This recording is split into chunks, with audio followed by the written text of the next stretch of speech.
भारतीय जनजाति ग्राम उत्कर्ष अभियान प्रधानमंत्री श्री नरेंद्र मोदी अध्यक्षतार अनुष्ठित केंद्र कैबिनेट बैठक में भारतीय जनजातीय ग्राम उत्कर्ष अभियान जनजाति संप्रदायर सामाजिक अर्थनैतिक स्थिति रे उन्नति आनिबा लागि अनुभूत होईची जहाँ 2024-25 रु 2028-29 पर्यंत कार्यकारी हेबो।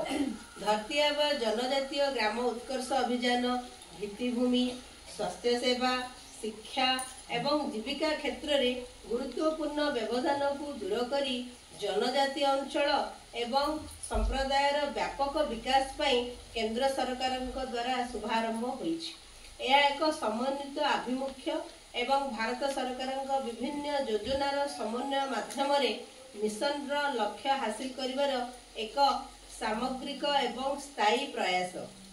यह मिशन द्वारा मनोनीत जनजाति बहुल ग्राम 500 किंबा ताठारु अधिक जनसंख्या अति कम रे 50% आदिवासी बासिंदा तथा आकांक्षी जिल्लार 50 किंबा ताठारु अधिक जनजाति जनसंख्या थिबा ग्राम रे सक्षम भित्तिभूमि विकास एवं सामाजिक अर्थनैतिक स्थिति को वृद्धि करने को लक्ष्य रखा जाइछि। यह एक संपूर्ण सरकारी आभिमुख्य जहा द्वारा शिक्षा स्वास्थ्य सेवा एवं दक्षतार प्रवेश को उन्नत करा जाई परिबो। एही मिशन रे ओडिसार 27 जिल्ला 234 ब्लॉक 7667 ग्राम 10,83,661 जनजाति परिवार एवं 48,15,670 जनजाति लाभार्थी अंतर्भुक्त अटंती। केंद्र स्तर रे 17टी विभाग एवं राज्य स्तर रे 13टी विभागर मिलित उद्यम रे ए मिशन टी 25 गोटी सेवा प्रदान करिवो।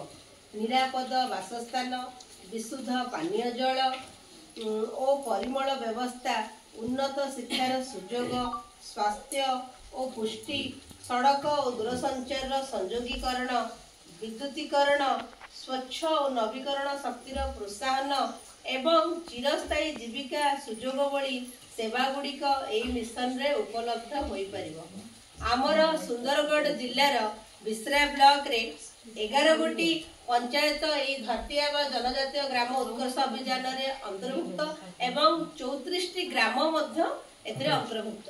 सेथिरे ठेटे पोस्ट जीपी रे आपनकर 4टी अछि कोन रेवेन्यू विलेज अजयकला सानबंबुआ ठेटे पोस्ट और सुकुड़ा केवल सुकुड़ा ग्रामटी ही भारतीय जनजातीय ग्राम उत्कर्ष अभियान रे अंतर्भुक्त।